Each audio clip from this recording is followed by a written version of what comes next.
It is now my distinct pleasure to introduce the Honorable Enrique Iglesias, the first Secretary General of the Ibero-American General Secretariat and the third President of the Inter-American Development Bank, where he served for 17 years. He has been a member of the Inter-American Dialogue since 1984 and is Vice Chair Emeritus of the Board of Directors.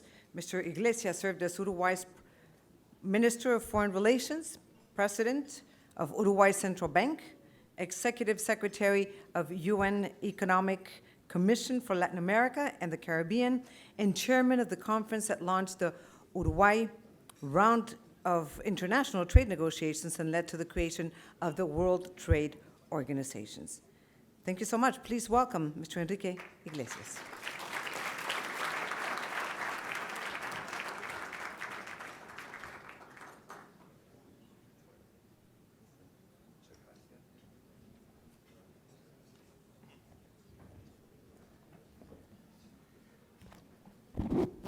Buenas noches, good evening. Quiero ante todo agradecer al Dialogue por la invitación que me han hecho, el honor de hacer la presentación de mi querido amigo Enrique García. Felicitarnos todos por el trabajo de esta institución que tuve el gusto de conocer desde sus orígenes, de sus primeras aproximaciones a la existencia. Y saludarlos, felicitar particularmente a Michael. You are going to have a lot of work in Dialogue next coming months, my friend. God bless the Dialogue.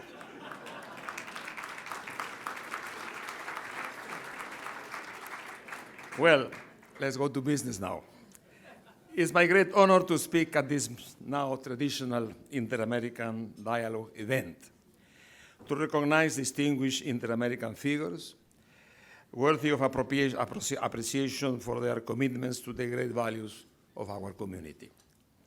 I would like to give a special welcome to our Nobel Prize laureate, President Juan Manuel Santos, and reiterate my most sincere congratulations for such an honorable recognition.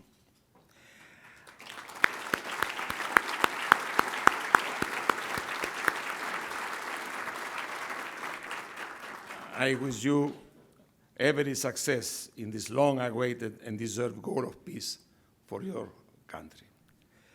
I would also like to welcome and congratulate all the distinguished honorees this evening, but especially my colleague and friend Enrique García, Presidente del Banco Latinoamericano de Desarrollo, CAF.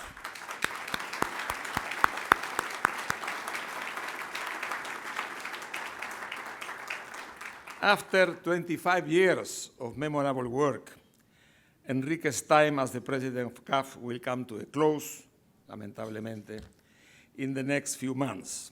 It is fitting that an event like this recognizes his enormous contribution to Latin America. I met Enrique in the 60s, while I worked with Dr. Previs at the Inter-American Development Bank. Later on, we crossed paths during my time as president of the IDB, where Enrique became treasurer of the institution for many years. As a result of these encounters and close collaboration, we have forged a friendship for which I am deeply grateful. Gracias, Enrique. There are many things that I can say about Enrique as the president of the Development Bank, as a dedicated leader for an extraordinary team, as a great Latin American, and of course, as a human being. But time constraints will force me to be brief, unfortunately.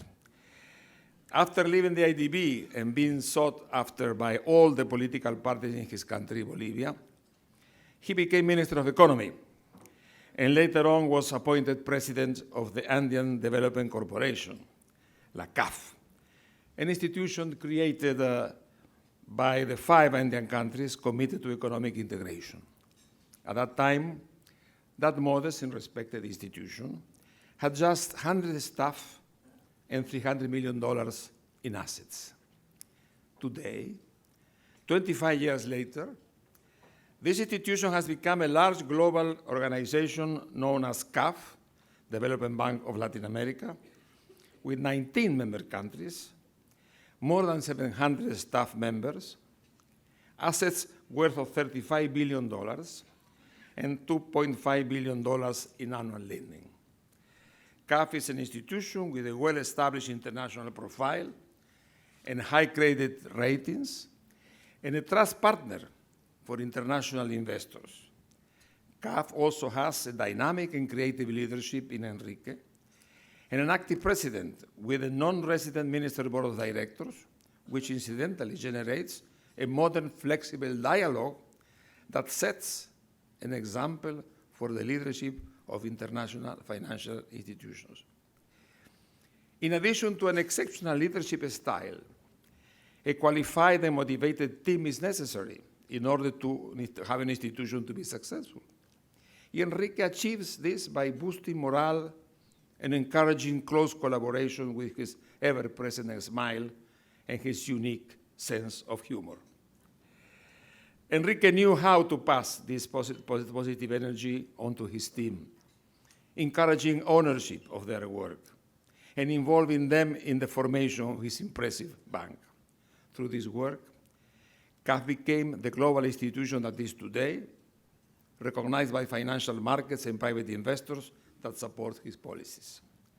In all these important professional achievements, Enrique has always shown a human touch, which inspires trust and support.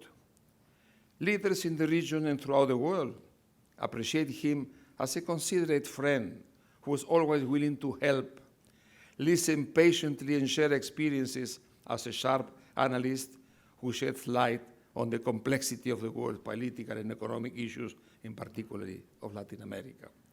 Today, Enrique García is one of the most respected and recognized leaders of Latin America, as well as a point of reference and consensus for his country's political leaders.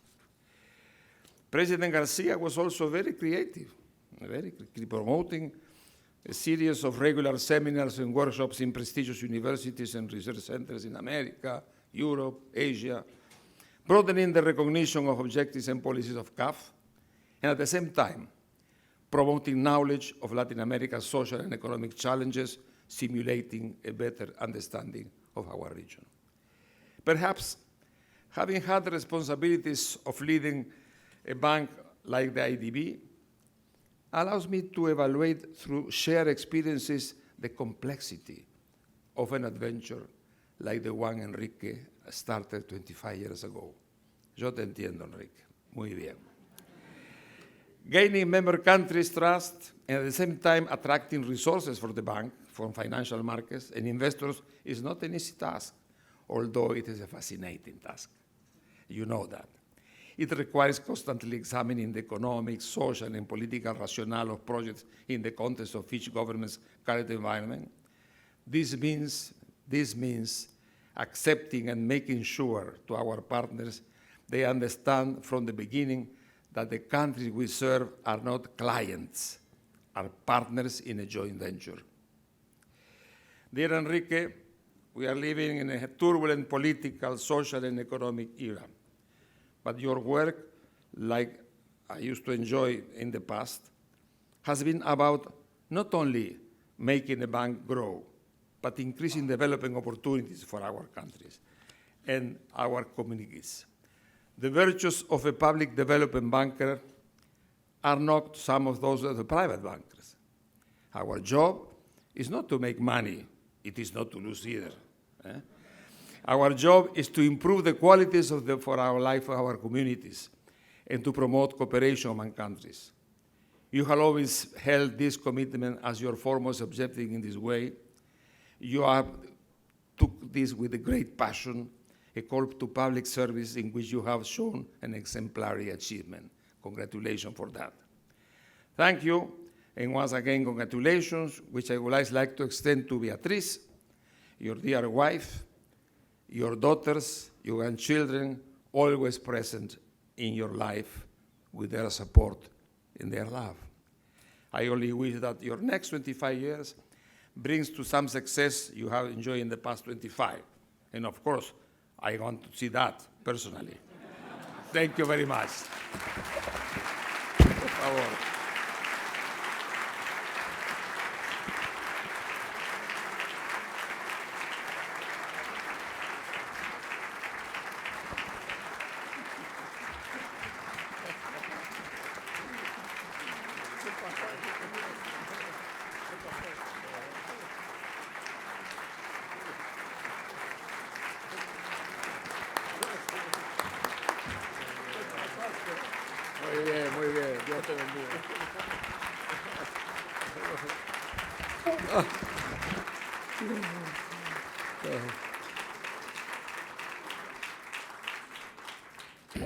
Well, thank you very much.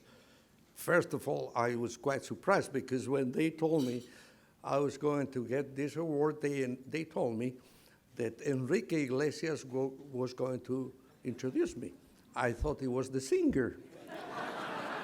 And, well, unfortunately, nothing is perfect in life. Well, let me start by saying, well, of course, thank you very much. And President Santos, it's a great honor to have you here. And there are many former presidents here. And to simplify matters, something that I have learned in Colombia precisely, they are very, formal, and they try to vocalize and tell all the persons in the room. And some of the presidents, you can spend 25 minutes, 30 minutes reading the names. So a way to simplify that, and I think I can do the same here, is to say, well, President Santos, of course, former presidents, I see former President Cedillo, former President Sanchez de Lozada, I think President Torrijos is here, and others, ministers, former ministers. And then if you want to expand and cover most people in the room, you say former presidents, future former president, future minister, future former minister, and you cover most of the people. Indeed, So I think, and I see, and quite frankly, I see many smiling faces. I wonder why. Well, thank you very much again. This is a great honor to receive this award. Thank you to the Inter-American Dialogue, Carla, my boss, as I say, Michael, Peter, and all the members of the board. Of course, it's a great honor to have worked together with the Dialogue so many years and now to be a vice co-chair. But very important for me, this occasion is I was recalling a little bit my past life. And I see that precisely this year, it's 50 years that I started my professional career. 50 years. March the 1st, after graduate school. And where did I start? In Washington, D.C. And where? In the Inter-American Development Bank as a junior professional. And that was the time in which hemispheric relations were so interesting, the Alliance for Progress, very enthusiastic. And I learned, and I always tell, and I see my good friend Gabriel Valdez here, that I always mention that one of the persons that has inspired me in life to do the things that I've been doing is precisely the former president of the IDB, Felipe Herrera, who was the first president of the IDB, and one of the persons that was my direct boss, which was Orlando Letelier. And then in the IDB, I have spent 17 years. I had in 2 occasions, I had the honor to work also with President, the president of the Minister of Ortiz Mena, and of course, the final days with Enrique Iglesias, the good Enrique, because they say good Enrique and bad Enrique, depends on the situation. And in this case, he's the good Enrique. And let me tell you the story. I went back to Bolivia to be a minister. You know why? He fired me from the country. I was called in a very difficult situation, political situation in Bolivia in those days. There was, and I think former President Sanchez Lozada is here. He doesn't like this because I went to negotiate his presidency, and I couldn't get it. And I told him I had good news for you, 2 news, good news and bad news. The bad news, you're not going to be president. The good news, I'm going to be minister. And in fact, and I was minister because Iglesias recommended me because he wanted to fire me from the IDB. But getting serious, and thank you, Enrique, because I think he gave me a lot of advice, positive advice, in terms of how to run an institution like this. Now, going very, very briefly at CAF, I appreciate very much what Enrique said. And let me tell you, we didn't write what he said. It's something that he made the research himself. One of the interesting things about CAF is that it's a different institution. It's the only one that only doesn't have donor and recipient countries. All our countries in Latin America and the Caribbean, except Spain and Portugal. There is no resident board. There is parity vote. Nobody has a veto. And of course, there are 5 things that I always emphasize. It's counter-cyclical. C is what I call counter-cyclical. You have to bring the umbrella when it is raining, because in sunny days you don't need an umbrella. So we have been present in countries in very difficult times when nobody wants to be there. Second, you have to be counter-cyclical. Catalytic. Because you have knowledge, you attract capital from other sources, from Europe, from the United States, from the private market. Third thing, you have to be creative. See, you cannot stay with the things of the past. You have to create. You have to go in the front run, to think not on today, but tomorrow. Like Enrique says all the time, don't think about the past, think about the future. The other thing, you have to be conservative, because in financial matters, if you don't have access to the capital markets, which means you have to have the ratings, you are dead. So the combination of those factors has made it an institution with loyalty, and especially here, President Santos is a clear witness, because when he was younger, as I was, but much younger, as Minister of Development first, he was a member of the board. As Minister of Finance, he was a member of the board, and only a member of the board. He was the chairman of the CAF. And we were discussing precisely during dinner that in many difficult times, the counter-cyclical factor of CAF came there. So now I think this is a very interesting institution. And finally, let me say that the challenges that we have in Latin America are very strong. Latin America is a region that requires to move from the traditional comparative advantage model of raw materials to competitive advantage with technology, innovation, infrastructure, but always thinking about one factor. You have to improve the quality of life of the majority of the citizens. That's a very crucial element. And hemispheric relations, very crucial. Let's hope for the best in the future. I was very pleased to be in Trinidad and Tobago when we had the summit, when President Obama was the first summit. And also in some of the efforts that have been made in the recent times by the Obama administration, we were much in advance. For instance, Cuba. In CAF, we already are working with Cuba, and we hope to have Cuba as a member of CAF very soon. So I hope the future will be good. And precisely, the Inter-American Dialogue is a great institution which has the capacity to discuss, to analyze, to be objective, to give orientation, and I hope that in the new environment scenario that we are having now in the region, and especially in the United States after the surprise election of last week, things will work out, and I think this institution will be a very positive one in giving orientation to not only the United States, but to the hemisphere. So thank you very much again, Carla, the board, and the friends. And a final word, successful stories are not one person. Successful stories are the work of many. So thank you very much to all the people who have supported me. I talk about the people in IDB, Felipe, Don Antonio, Enrique, other people in government in Bolivia, and of course, the staff, the managers, the staff in my institution, all the other people, and I see many good friends, people who cooperate with me in different capacities, and of course, I have to thank my wife, because one of the happy things about Washington is I started in the IDB, I met my wife in IDB, not in IDB, but in CAF in Washington. My first daughter, who's there, was born here, and they went to school here. So Washington is a very pleasant place, a place that means a lot to me. Thank you very much.